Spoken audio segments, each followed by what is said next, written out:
어떤 사건에는 목격자와 증인이 있습니다. 그런데 목격자와 증인은 언뜻 생각하면 이게 같은 것 같지만 전혀 다른 사람입니다. 목격자는 사건을 목격한 사람이죠. 자기 눈으로 똑똑하게 보고 체험한 사람이 목격자입니다. 그런데 증인은 그 목격한 것을 증언해 주는 사람입니다. 좀 불편하고 어렵고 때론 그 증언으로 인해서 자기에게 불이익이 있더라도 자기가 보고 체험한 것을 구체적으로 증언해 주는 사람, 이 사람은 증인입니다. 그래서 언뜻 목격자와 증인은 같은 것 같지만 전혀 다릅니다. 어떤 사건을 실제로 목격을 하고도 증언하지 않는 사람들이 있습니다. 이유는 일단은 남의 일에 끼어들고 싶지 않아서 그럴 것이고, 그리고 제보하면 또 오라 가라 하고, 또 양자 간에 어떤 분쟁이 생길 때 입장이 곤란할까 봐 염려하기 때문에 증언하지 않는 겁니다. 그리고 또 하나는 나 말고도 다른 목격자가 있을 것이라 생각하고 미루기 때문에 증언하지 않는다라고 합니다. 이 사람들은 그냥 목격자입니다. 목격자로 남아있는 사람들입니다. 그런데 어떤 사건을 목격하고 적극적으로 증언해 주는 사람들이 있습니다. 이 사람은 증인입니다. 교회에도 이 두 종류로 성도는 나누어집니다. 하나는 그저 평생을 목격자로만 머물러 있는 성도들이 있습니다. 이 성도들은 자기에게 나타난, 그리고 자기에게 베풀어 주신 하나님의 그 놀라운 은혜와 역사를 체험했습니다. 경험한 거예요. 그리고 또한 다른 성도들에게도 일하시는, 나타나신, 역사하시는 하나님의 그 놀라운 역사들, 그 은혜들을 자기 눈으로도 본 겁니다. 그런데 그렇게 자기가 목격하고 경험한, 그리고 하나님으로부터 입은 그 은혜의 놀라운 것들을 그저 자기만 알고 그냥 침묵한 채 평생을 사는 성도들입니다. 세상에서도 착하게 살고 교회에서도 반듯하고 목사님에게도 잘하고, 그러나 증언은 하지 않습니다. 하나님에 대해서, 교회에 대해서 교회 문을 열고 나가는 순간 밖에서는 침묵하는 사람들, 목격자 성도들입니다. 다른 하나는 증인으로 사는 성도들도 있습니다. 이 사람도 분명히 똑같이 목격자처럼 하나님의 놀라운 역사를 목격했습니다. 그런데 이제 이들은 이 사실, 자기가 경험하고 자기가 듣고 자기가 받은 그 은혜와 역사를 적극적으로 자기가 가까운 사람들에게 알립니다. 하나님이 이렇게 하셨다라고, 하나님이 내 인생 가운데 이렇게 복을 주셨다라고, 우리 교회는 이런 교회라고, 그리고 더 나아가 이제 자기와 관계없는 사람들에게까지 열정을 가지고 증언합니다. 여러분, 하나님의 나라는 이러한 증인들에 의해서, 증인된 성도들에 의해서 확장됩니다. 하나님의 그리고 구원의 역사, 2000년을 이어오셨던 이 하나님의 구원의 역사는 이런 증인들에 의해서 진행되었고 진행되어 감을 여러분 꼭 기억하시길 바랍니다. 교회는 이렇게 목격자 성도와 증인 성도 두 사람의 두 부류로 구분되어서 교회는 되어져 갑니다. 오늘 본문 32절을 보십시오. 오늘 본문 32절입니다. 함께 읽어보겠습니다. 천천히 시작. 우리는 이 일의 증인이요. 잠깐만요. 뭐라고 말한다고요? 우리는 이 일에, 다 어려운 이야기입니다. 우리가 누군지, 그 일이 무엇인지. 그런데 중요한 거 하나는 무엇입니까? 증인이랍니다. 여기서 우리는 사도들입니다. 이 일은 복음입니다. 예수께서 죽으시고 부활하셨다는 그 일을 말하는 겁니다. 그러므로 이걸 풀면 사도들은 예수님께서 십자가에 죽으시고 부활하신 그 복음의 무엇이다? 증인이다. 자기의 정체를 분명히 밝힙니다. 우리는 이 일의 증인들이다. 계속요. 시작. 자기에게 순종하는 사람들에게 주신 성령도 그러하니라. 성령 하나님, 그 하나님은 증인을 만들어 주시는 겁니다. 보세요. 이 말입니다. 베드로를 비롯한 사도들이 예수의 증인이었다. 복음의 증인이었다라는 겁니다. 그런데 우리가 아는 것처럼 하나님의 구원 역사는 수많은 목격자와 교회에 머물러 있는 그런 구경꾼 성도들이 아니라 복음의 증인이었던 이런 사도와 그들을 따르는 제자들에 의해서 오늘 우리에게까지 이어져 왔다라는 사실입니다. 그러므로 우리가 하나님의 위대한 하나님의 역사에, 이 구원 역사에 우리가 한 페이지를 장식하는 자들로 쓰임 받으려면 우리는 예수의 증인, 복음의 증인이 되어야 합니다. 한마디로 증인의 삶, 이 삶을 살아야 한다라는 겁니다. 여러분 꼭 기억하십시오. 여러분 혼자 나 하나 구원받다가 나 하나 잘 먹고 잘 살려고 예수께서 우리를 위해서 십자가에 죽으신 게 절대로 아니라는 겁니다. 우선적으로는 그렇습니다. 틀린 말은 아니지만 우선적으로는 그렇습니다. 나를 위해서 나를 살리시고 나에게 은혜와 복을 주시고 이 땅 가운데서도 하나님께서 우리가 부어주시려고 먼저는 예수께서 십자가에 죽으셨단 말이죠. 그러나 거기서만 머무르려고 너 하나 잘 먹고 너의 가정 하나 잘 살고 너의 가정 하나 구원받으라고 예수께서 십자가에서 그 모든 고통을 당하신 게 아니라는 이야기입니다. 그것은 무엇입니까? 우리를 구원하시고 구원받은 우리를 통해서 다른 누군가에게 그 예수 복음의 소식을 전달하라는 의미임을 여러분 꼭 기억하십시오. 제가 볼 때 교회 안에 이기적인 사람들이 그래서 너무 많습니다. 우리 가정은 다 구원받았으니, 우리 가정은 믿는 가정이니, 내가 사랑하는 사람들은 다 교회 다니고 있으니 이제 주변을 신경 쓰지 않는 거죠. 이기적인 성도들입니다. 우리 애원교회는 그런 성도들 없기를 소망합니다. 우리 주님께서 우리를 위해서 십자가에서 모든 고통을 받으신 것은 그 예수님의 십자가의 죽으심의 의미, 그 복음이죠. 그 복음의 증인이 되어달라는 겁니다.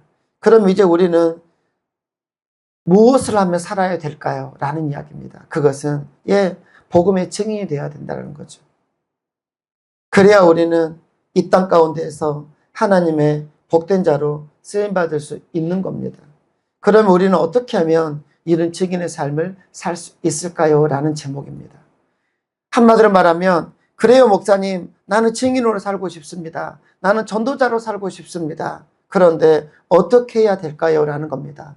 그 어떻게를 여러분과 오늘 세 가지로 나눠보려고 하는 겁니다. 잘 들어주시기를 바랍니다. 사실 이 말씀은 수년 전에 우리가 교회가 합쳐지기 전에 이제 애양교회에 있을 때, 그때 우리 성도들과 함께 나누었던 말씀이기도 합니다. 그러나 이 말씀이 오늘 이 시간, 이 시점에 우리에게 다시 필요할 것 같아서 여러분과 나누는 이야기입니다. 첫 번째 따라서 하겠습니다. 주님의 기대를 기억해야 합니다. 여러분 꼭 기억하십시오. 우리는 어떻게 증인이 될 수 있는가? 우리는 어떻게 전도자의 삶을 살 수 있는가? 첫 번째 제가 생각할 때는 무엇이냐면 주님께서 나에게 기대하시는 그 기대를 여러분 꼭 기억하시라는 겁니다. 주님의 기대입니다. 흔히 마태복음 28장 19절로 20절, 마태복음 맨 마지막 대목이거든요. 이거를 그냥 예수님의 대위임 명령이라고 우리는 말합니다. 우리에게 뭔가를 위임해 주시는 대위임 명령이라는 겁니다. 예수님께서 이 땅에서 이제 마지막 승천하시기 전에 제자들에게 마지막으로 남기신 유언과 같은 명령, 대위임 명령, 이것이 마태복음 마지막입니다. 28장 19절로 20절. 이런 구절입니다. 아시는 분 아시겠지만 많이 들어보셨을 겁니다. 그러므로 너희는 가서 모든 민족을 제자로 삼아 아버지와 아들과 성령의 이름으로 세례를 베풀고 내가 너에게 분부한 모든 것을 가르쳐 지키게 하라. 볼지어다 내가 세상 끝날까지 너희와 항상 함께 있으리라 하시니라. 아멘. 이 말씀입니다. 네. 한마디로 표현하면 이제 남겨진 제자들, 이제 이 말씀하시고 올라가시거든요. 부활하신 다음에 살아나셔서 이제 부활하시고 세상에 계시다가 마지막 올라가시기 전에 하셨던 마지막 이야기입니다. 이 말씀을 한마디로 표현하면 이 말이죠. 이제 제자들에게, 그 사도들에게, 얘들아, 세상 끝까지 가서 내 복음의 증인으로 살아달라라는 이야기입니다. 복음의 증인 되어달라는 부탁입니다. 이 말씀 속에서, 이 예수님의 마지막 말씀 속에는 강력하면서도 간절한 예수님의 기대가 담겨져 있습니다. 간절한 기대. 예수님은 3년 동안 동고동락 하시면서 제자들을 훈련시키셨습니다. 늘 옆에 끼고 친히 모든 걸 지도하셨어요. 무려 3년 동안. 다른 이들이 보지 못했던 모든 기적과 그리고 앞으로 되어질 세상의 모든 일들도 다 알려주셨습니다. 배신한 제자에게도, 의심으로 믿지 못했던 제자에게도 아랑곳 없이 아낌없는 사랑으로 모두 다 그냥 품어주셨어요. 이놈에게도 저놈에게도. 왜요? 왜 그러셨을까요? 왜 이들에게 이렇게 하신 겁니까? 예수님께서는. 이유는 간단합니다. 예수님께서 그 제자들에게 기대하시는 그 기대가 있었기 때문입니다. 지금 당장은 아니지만, 지금 당장은 그런 수준 니들이 아니지만, 주님은 그 제자들을 통해서 시간이 지나면 그들이 이 세상 많은 사람들을 구원할 거라고 기대하셨던 겁니다. 지금 당장은 아니지만 주님은 그 제자들을 통해서 이 세상을 변화시키고 싶은 기대가 있었던 겁니다. 또한 주님은 제자들이 자신의 예수님의 죽으심과 부활하심, 즉 무엇입니까? 복음. 그 복음의 증인이 될 것을, 그 복음을 증언해 줄 것을 기대하셨기 때문입니다. 그래서 그들을 끼고 키우셨던 거예요. 그리고 2000년이 지난 지금 주님의 이 기대는 이루어진 줄로 믿으시기를 바랍니다. 오늘 본문 29절로 31절까지 다시 보겠습니다. 29절 31절입니다. 너희가 나무에 달아 죽인 예수의 십자가의 죽으심을 말하죠. 그 다음에 뭘 말하는 겁니까? 하나님 뭐 하셨다고요? 살리셨다. 부활입니다. 죽으심과 부활을 여기서 이야기하는 겁니다. 그 다음에요. 시작. 자, 보세요. 이유가 무엇입니까? 이스라엘, 너희들에게 너희를 회개하게 하고 너희들의 죄의 사함을 주시려고 뭐 하셨다? 예수가 죽고 하나님이 살리셨다라는 겁니다. 그 다음에요. 시작. 오른손으로 높이사 임금과 구주로 삼으셨느니라. 예, 주로 삼으셨다. 왕으로 삼으셨다. 여러분, 짧은 구절이지만 완전한 복음 메시지입니다. 이게 복음입니다. 베드로와 사도들이 지금 주님의 기대처럼 그들이 무엇입니까? 복음의 증인이 되어서 복음을 증언하고 있는 겁니다. 여러분, 올림픽 등에 참가한 국가대표 선수들은 우리가 아는 것처럼 상상을 초월한 훈련을 통해서 경기장에 서게 되죠. 그런데 그런 훈련을 통과한 그 엄청난 선수들 중에 극소수만이 메달을 땁니다. 1, 2, 3등 메달을 따요. 나머지는 전부 다 사라지는 겁니다. 그거를 알면서도, 그런데도 왜 이 선수들은, 국가대표 선수들은 그토록 혹독한 훈련을 견디는 걸까요? 어차피 메달 못 딸 것 같은데도. 물론 운동선수로서의 개인의 목표를 이루기 위해서일 겁니다. 그러나 그보다 중요한 이유는 국가대표인 자신들에 대한 국민들의 기대를 알기 때문에 그들은 일반인들이 상상할 수 없는 그 훈련의 강도를 소화해내는 겁니다. 무엇 때문에요? 국민들의 기대를 알기 때문에. 여러분, 우리 주님께서 이제 저와 여러분에게 기대하십니다. 이 세상 속에서 훌륭한 복음의 증인이 되어주시기를. 성도된 우리는 이 점을 잊지 말고 살아야 합니다. 예, 물론 공부도 중요합니다. 취직도 중요합니다. 결혼도 중요합니다. 내 노후도 중요합니다. 다 중요합니다. 그러나 여러분, 우리는 이런 일상의 삶을 살아가면서, 그러나 우리 마음 가장 한복판에 우리는 무엇을 기대해야 되냐면, 나는 예수 복음의 증인으로 살아야 된단다. 주님께서 나에게 그 기대를 지금도 하고 계신다. 여러분, 성도된 우리는 이 점을 잊지 말아야만 합니다. 우리를 향한 주님의 기대, 그 기대를 기억하는 성도들만이 증인으로 살아갈 수 있는 겁니다. 여러분, 그래도 성도는 늘 평생 하나님 앞에 설 때까지, 죽을 때까지 거룩한 부담감에 우리는 시달려야 합니다. 따라서 하겠습니다. 거룩한 부담감. 저는 이걸 늘 저의 스스로에게는 거룩한 부담감이라고 불러줍니다. 거룩한 부담감. 예. 이 부담을 우리는 평생 가지고 살아야 됩니다. 구원받은 우리는 평생 십자가와 부활의 증인이 되어야 한다는 그것을 예수께서 나를 위해 죽으시고 나는 그 예수님의 죽으심 때문에 나는 천국의 백성이 되었다라는 그것을 증언해야 된다라는 그 거룩한 부담감, 그것이 우리에게는 평생 있어야 성도입니다. 이처럼 우리를 구원하신 그 주님의 기대를 기억하며 증인의 삶, 전도자의 삶을 사는 것이 올바른 성도의 삶입니다. 하나님 부르시는 그날까지 이 거룩한 부담감을 안고 최선을 다해 증인의 삶을 사는 여러분 되시기를 주님의 이름으로 축복합니다.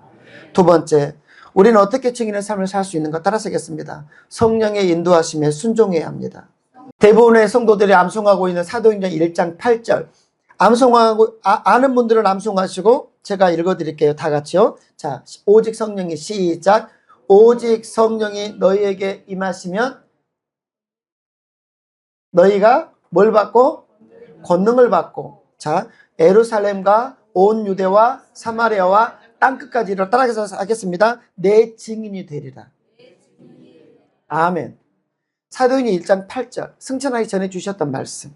자, 오직 성령이 너에게 임하시면 너희가 일단 권능을 받고 그 이후에 어떻게 해요? 내 증인이 되는 겁니다. 어디까지? 예루살렘에서 땅끝까지 이르러.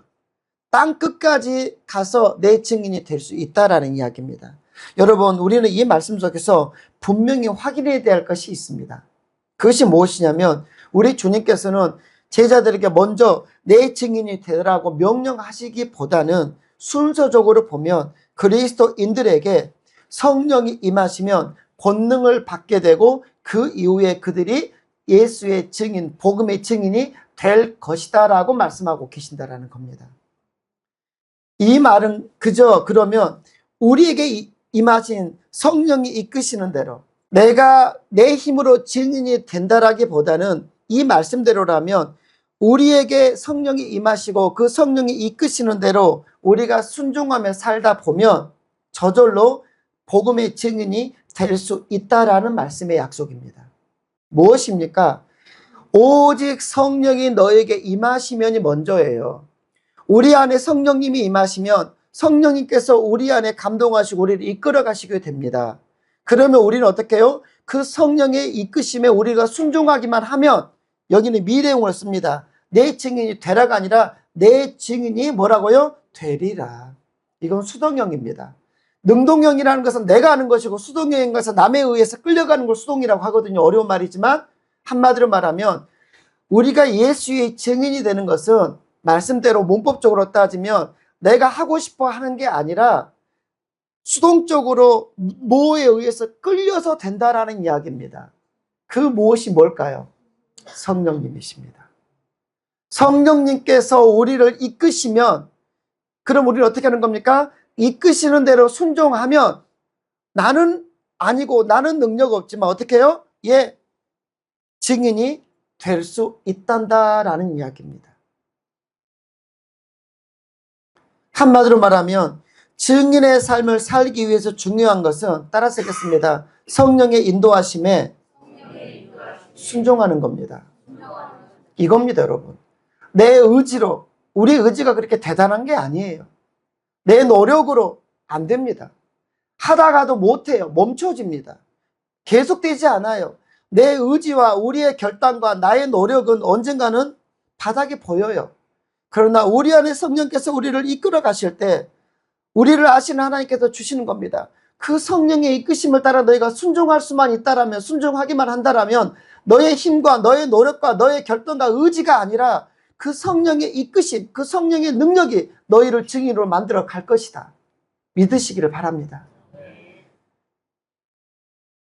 사도행전에 이 말씀이 이루어진 것을 확인시켜주는 성경입니다. 자, 이게 1장 8절의 이야기였거든요. 2장을 보십시오. 2장에서 무엇이 오시냐면 성령께서 강림하십니다. 성령께서 오십니다. 이 다음에 성령을 보내주셔요. 성령이 강림하셨습니다. 그리고 120명의 제자가 성령을 충만히 받았습니다. 성령이 그들을 이제 붙잡으신 거예요. 그래서 2장 4절은 이렇게 말씀합니다. 사도행전 2장 4절 앞으로 가보세요. 그들이 시작. 그들이 다 성령의 충만함을 받고 성령이 말하게 하심을 따라 다른 언어들로 말하기 시작하니라. 아멘. 자, 보세요. 1장 8절 오직 성령이 너에게 임하시면, 그런데 2장에서 뭐라고요? 성령이 그들에게 임하신 겁니다. 그것도 어떻게 해요? 충만히 오신 거예요. 그러니까 그들이 어떻게 해요? 다 성령을 받아버린 거예요. 성령 충만을 받은 거예요. 그러자 어떤 일이 일어났습니까? 그들이 아니라 성령의 말하게 하신 대로 그들이 어떻게 해요? 그들의 입을 열어 말했어요. 여러분, 이 원리를 잘 깨달으시기를 바랍니다. 그 다음에 어떻게 됩니까? 제자들이 그 성령을 받고 거리로 뛰쳐나갔어요. 예루살렘 거리로 뛰쳐나갔어요. 그리고 성령이 이끄신 대로, 성령의 인도를 따라 그들이 입을 벌려서 죽으신 예수, 부활하신 예수를 그리스도에 관해서 어떻게 해요? 증거하기 시작합니다. 그래요, 여러분. 성령은 우리가 증인이 되도록 이끌어 주시는 분입니다. 그런데 우리가 증인이 되지 못하는 이유는, 전도자의 삶을 살아야 됨에도 살지 못하는 이유는, 어떤 분들 이런 말 하죠. 난 전도의 은사가 없어요. 여러분, 성경을 아무리 뒤져보세요. 전도의 은사라고 나오는지. 성령의 전도의 은사는 없어요, 여러분. 이 말씀대로라면, 성경대로라면 우리가 왜 증인의 삶을 살지 않는가? 그것은 성령님의 인도하심에 순종하지 않기 때문입니다. 그러나 여기서 중요한 문제가 하나가 생깁니다. 그럼 나는 성령이 내게 임하셨는가? 여러분이 하는 이야기입니다. 여러분에게 직설적으로 여쭤볼게요. 여러분 안에 성령님이 지금 계십니까? 아멘?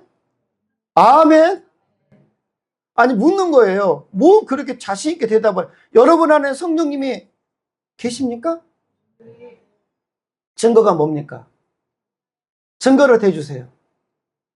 이런 이야기 하지 마시고, 나 이런 체험했어요, 이런 환상 봤어요, 그런 거 하지 마시고. 그거 아닙니다. 우리가 성령을 받고 내가 성령의 충만함을 입었다, 내가 성령의 사람이다, 내 안에 성령님 계시다라고 물어보면 어떤 사람들이 현상이나 체험을 말합니다. 그런 여러분, 현상과 체험은 다 다릅니다. 100이면 100 다 달라요. 거기에 속지 마세요. 나는 그런 현상 없다고, 나는 그렇게 떼굴떼굴 며칠씩 막 울고 과거에 제가 파도나처럼 지나가면서 나는 그렇게 하지 않았다고. 그렇게 되지 않아요. 그렇게 되는 사람도 있고 되지 않는 사람도 있어요. 현상과 체험은 사람마다 다 다릅니다. 그러니까 내 체험이 성령의 체험이다라고, 내 체험은 이런 체험을 해야 그 사람에게 성령이 임한다라고 그렇게 말하면 안 됩니다. 그런 이야기에 속지도 마세요. 무엇이 증거가 되어야 됩니까? 말씀이 증거되어야 됩니다. 말씀이. 우리는 항상 내가 경험한 경험이 증거가 아니라, 그 경험이 어떤 나를 보증하는 보증수표가 아니라, 증거가 무엇입니까? 라고 하면 내 말씀에 이런 구절이 있는데 이 구절을 보니까 이 말씀이 내 말씀이네요 라고 할 때 증거가 되는 겁니다. 정리하시겠어요? 그러면 성경에는 어떤 분들에게 성령이 임하는지 그게 나와 있을까요? 나와 있습니다. 잘 나와 있습니다. 고린도전서 12장 3절. 고린도전서 12장 3절. 자, 제가 읽어드릴게요. 성령으로 아니하고는 누구든지 예수를 주시라 할 수 없느니라. 자, 보세요. 성령 임한 사람들만이 이 말대로라면 예수는 주님이라고 고백할 수 있다는 겁니다. 여러분에 물어볼게요. 여러분, 예수님이 주님이십니까? 편안하게 대답하실 수 있고 아닐 수도 있습니다. 예수님이 주님이십니까, 여러분의? 아멘이에요? 아멘. 갈라디아서 4장 6절.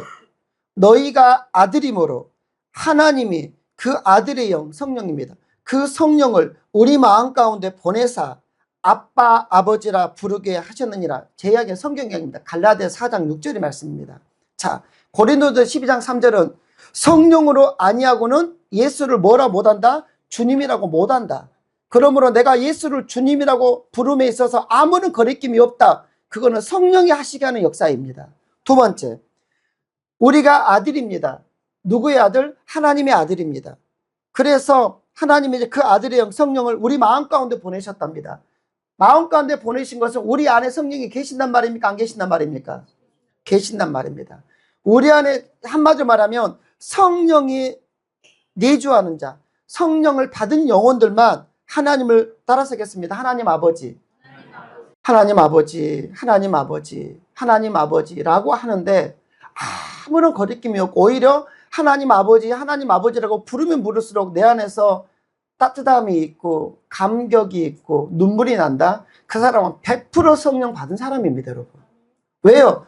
제 말이 아니라, 이거는 제 어떤 체험이 아니라 성경이 말하잖아요. 갈라디아서 4장 6절에서 아들임으로 아빠 아버지라 부르는데 뭐예요? 성령을 우리 마음 가운데 보내주셨기 때문에 아빠라고 부른다고요. 그러므로 여러분이 예수님이 나의 구주라고 고백하며 하나님을 아버지라고 부르시면 어려움이 없다면 지금 여러분의 마음속에는 성령님이 계심을 믿으시길 바랍니다. 그러면 이제 우리에게는 다 준비가 됐어요. 뭐예요? 그 성령께서, 내 안에 계시는 성령님께서 내게 원하시는 대로, 내게 지시하신 대로 따르기만 하면 되는 겁니다. 그러면 우리의 인생은 복되고 형통한 인생이 됨을 믿으시기를 바랍니다. 한 목사님 미국에서 유학을 했답니다. 너무 어려웠대요, 경제적으로. 그래서 새벽에 신문을 돌렸답니다. 돈이 필요해서. 미국에서 유학을 하면서 이제 목사님 신문을 돌려요. 그런데 하루는 마음속에서 강한 감동이 일어나는 거예요. 신문만 돌리지 말고 그 가정들에게 복음을 전하면 어떨까? 하나님의 음성처럼 마음에서 어떤 감동이 올라왔어요. 목사님은 이것이 성령의 강력한 음성인 것을 깨닫고 순종키로 했습니다. 즉시 순종키로. 그래서 일주일이 시작되는 첫날마다 신문 속에 전도편지를 만들어서 넣었답니다. 신문과 함께. 한 번은 그 전도편지에 이런 내용을 썼답니다. 저는 목사입니다. 신문을 배달하면서 당신의 가정을 위해서 기도하고 있습니다. 하나님께서 당신의 가정을 축복해 주실 것입니다. 바라기는 가족 모두가 예수 믿고 가까운 교회에 나가시기를 바랍니다. 혹시 저의 기도가 필요한 분들은 문 앞에 기도 편지를 놓아 두십시오.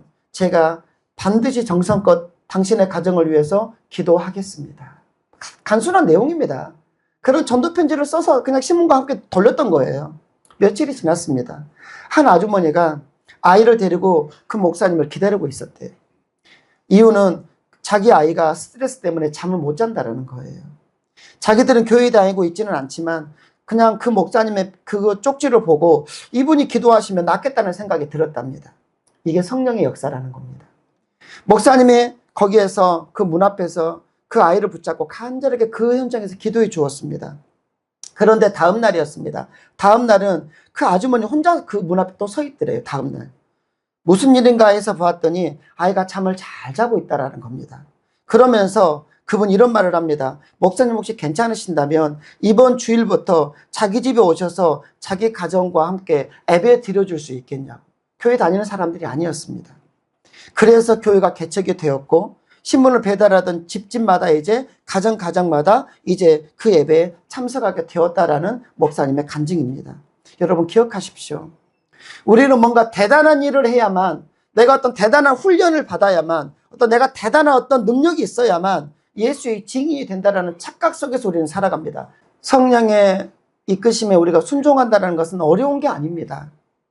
우리 마음 가운데 성령님은 정확한 사인을 주시고 감동을 주십니다. 누군가에게 여러분이 안부를 묻는 전화를 하고 싶을 때가 있어요. 갑자기. 그러면 그 즉시 전화기 드세요. 이게 순종이라는 겁니다. 정리하시겠어요, 여러분? 어려운 이야기 아닙니다. 성령님이 누구에게 가서 음성이 아니지만 내 마음에서 옆에 있는 누구에게 누구야 교회 한번 가볼까? 밑도 끝도 없는 이야기일 수도 있습니다. 그런데 그 한마디가 그 성도에게는 딱 필요한 말일 수도 있다, 그 말인 거예요. 귀찮다고 힘들다고 포기하면 안 된다는 말입니다. 전도할 좋은 기회를 주실 때 그때 순종해야 돼요. 그때 이유를 대며 뒤로 미루면 그 영혼 못 구해요. 그 영혼 죽어요. 때로는 주저하다 보면 시간을 지금 안 해도 되겠지라고 하다 보면 이단이 잡아가 버렸어. 가서 보니까 구원파 가 있고 가서 보니까 신천지 가 있어. 그러면 그때 가슴을 치는 거예요. 지금 헤매는 성도들 많거든요. 교회에 정착하지 못하는 성도들 많거든요. 알아서 오겠지. 아니요, 전부 이단들이 다 잡아갑니다. 내 마음에 감동이 있는 그때 전화기 드시고 찾아가시면 나머지는 성령이 하실 줄을 믿으시길 바랍니다. 마지막 세 번째입니다. 따라서 하겠습니다. 천국의 상급을 바라보아야 합니다. 본문을 보면 베드로와 사도들은 실제로 복음의 증인으로 살았고 증인으로 살아가려고 부단히 노력했어요. 그런데 문제는 뭐냐면 제가 설교하고 있지만 이렇게 증인의 삶을 산다는 것이 알면서도 쉽지 않다라는 겁니다.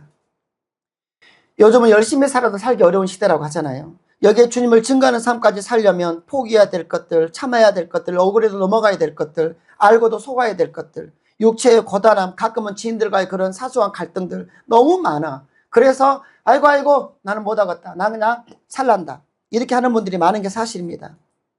오늘 우리가 다 읽지는 않았지만 오늘 본문 앞에 17절로 18절을 보면 이 사도들도 이제 그렇게 예수를 증거하다가 감옥에 갇히는 핍박을 받습니다. 안락한 삶이 아니라 예수를 위해 사는 이 증인들에게는 어려움이 생길 수도 있다라는 이야기 제가 드립니다. 그래서 이렇게 우리가 예수의 증인, 복음의 증인으로 산다라는 것은 사실은 좁은 길을 가는 겁니다. 쉽지 않아요. 그렇다면 우리는 이 길을 어떻게 갈 수 있겠냐라는 겁니다. 어려운데 왜 그 길을 갈 수 있겠냐? 그러면 어려운데 다른 사람들은 왜 그 길을 간 건가? 그것은 그들이 천국의 상급을 바라보았기 때문입니다. 무슨 말입니까? 예를 들면 이런 이야기입니다. 요즘 프로야구 한창이죠. 저 야구 좋아합니다. 자, 그런데 보세요. 선수들은 고통스러운 겨울 동계훈련을 마칩니다. 힘들답니다. 그리고 어떻게 해요? 지금 이 운동장에서 뛰는 겁니다. 겨울에는 그들은 보이지 않았지만 혹독한 훈련의 시간을 견뎌냅니다. 그리고 우리가 보는 앞에서 경기를 합니다. 그러면 그들은 왜 그렇게 혹독스러운 동계훈련을 이겨내는 걸까요? 그것은 그 훈련의 혹독함, 그 고통보다는 그 훈련을 잘 마쳤을 때 자기에게 주어지는 상, 그것이 더 크기 때문입니다. 그 상을 바라보기 때문이에요. 선수들은 그 상을 바라보면서 일반인들은 상상할 수 없는 엄청난 양의 육체의 고통을 감내내는 겁니다. 뭐 때문에요? 상 때문에. 그래요. 우리 믿음의 선배들은 하나같이 부활의 소망을 가졌고 영광스러운 천국의 상을 바라보면서 증인의 삶을 살았던 사람들입니다. 이방인들에게 복음을 전하는 삶을 살았던 바울 사도는 그래서 디모데후서 4장 7절로 8절에서 이렇게 이야기합니다. 제가 제일 좋아하는 구절인데요.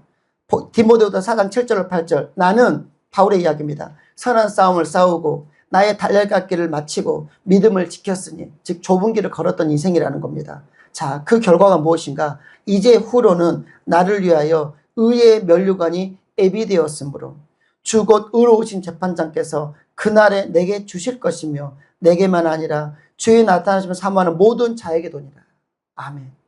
한마디로 말하면 무엇입니까? 내가 믿음의 싸움을 싸웠고 쉽게 말하면 증인의 삶을 내가 충성되게 살았는데 그때 힘들었거든요. 그런데 그 삶을 마쳤더니 이제 자기에게 주어진 것이 무엇입니까? 천국에서의 의의 면류관입니다. 영광스러운 상급입니다. 안락함입니다. 평안함입니다. 그리고 그것을 나는 이제 받을 것이고 무엇입니까? 너희도 그 상을 받을 테니 너도 증인의 삶을 살아달라고 아들 디모데에게 유언처럼 이야기하고 있는 대목입니다. 저와 여러분, 우리는 이 땅의 삶이 전부가 아니라는 것을 우리는 압니다. 이 땅의 삶은 잠시 잠깐 오면 사라질 것이고 길어야 100년 안에 다 우리는 이 땅을 떠나게 됩니다. 그 후에는 천국 아니면 지옥입니다. 그곳에서 우리는 내가 이 땅에 사는 동안에 행했던 대로 결산하고 상급을 받고 그곳에서 영원히 살 줄로 여러분 믿으시기를 바랍니다. 그런데 천국에서 우리가 받게 될 그 상급은 이 땅에서의 부유함과는 비교할 수 없는 그 상급인 것을 여러분 꼭 믿으셔야 됩니다. 그래서 바울은 이제 고린도전서 15장 58절에서 이렇게 우리에게 권면합니다. 그러므로 내 사랑하는 형제들아, 견실하며 흔들리지 말고 항상 주의 일에 더욱 힘쓰는 자들이 되라. 이는 그 이유가 무엇이냐면 너희 수고가 주 안에서 헛되지 않을 줄 알미라. 아멘. 여러분, 지금 우리가 예수 증인의 삶을 살기에 겪는 모든 수고와 어려움과 그 수모는 우리 주님이 기억하신 줄로 믿으시기를 바랍니다. 주 안에서 절대 헛되지 않을 줄로 믿으시기를 바랍니다. 그리고 이제 그 삶을 마쳤던 증인들에게 주어지는 그 하늘 상급은 감히 우리가 상상할 수 없는 상인 것을 여러분 믿으시고 이 땅에서 증인의 삶을 사는 여러분 되기를 축복합니다. 말씀 마치려고 합니다. 여러분, 우리 교회는 오늘로써 이제 만 4년의 역사 그리고 5년의 시간을 우리는 갖게 되었습니다. 이 시간 동안 저와 강 목사님은 최선을 다해서 여러분에게 하나님의 뜻을 전했습니다. 저희가 잘못 가르친 게 아니라면 우리 모두는 여러분 각자의 역량대로 있는 곳에서 여러분 충분히 모두 다 증인의 삶을 살 수 있습니다. 여러분, 어둠에 갇힌 한 영혼에게 주님의 마음을 품고 그를 위해서 기도하며 그에게 예수님을 소개하고 교회를 소개하는 일은 진짜 복된 일입니다. 그리고 위대한 일이에요. 왜냐하면 예수를 만난 그 영혼이 어떤 인물이 될지는 아무도 모르기 때문입니다. 바라기는 저희들의 남은 삶이 복음의 목격자, 복음의 구경꾼이 아니라 예수 복음의 증인이 되시기를 바랍니다. 그래서 내년 설립주일은 오늘보다 더 많은 영혼들과 함께 기쁨으로 예배할 수 있기를 소망합니다. 그러기 위해서 우리는 우리를 향한 주님의 기대를 늘 기억하고 힘들고 어렵더라도 천국의 상급을 바라보면서 순간순간 감동하시는 성령님께 즉각 순종할 수 있어야 됩니다. 이런 삶을 결단하고 살 수 있는 저희 모두가 되시기를 주님의 이름으로 축복합니다.